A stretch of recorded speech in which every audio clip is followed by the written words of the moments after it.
ती योजना कोणती आहे तुमची? शौचालयाची योजना आहे ना? मग शासनाने तो ध्येय होता नळ प्रत्येक घरी आणि शौचालय प्रत्येक कुटुंबापर्यंत पोहोचायलाच पाहिजे की नाही पाहिजे? त्याच अर्थात आपले नळ सुद्धा प्रत्येक कनेक्शन प्रत्येक घरी पोहोचायलाच पाहिजे।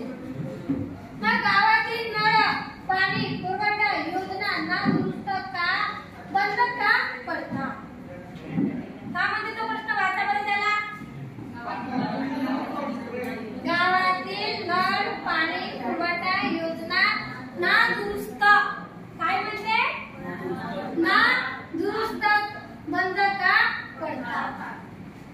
नादुरुस्त दुरुस्त नादुरुस्त मग याची देखभाल कोण करते? ग्रामपंचायत करते की नाही?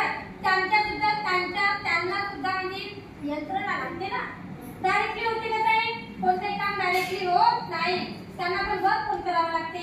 मग ते एका नळासाठी कारागीर राज्यातून किती येत ते दुरुस्त करायसाठी त्यांना सुद्धा आधी करावं लागते। मग बिघडायच्या आधीच आपल्याला आता काय करायचं?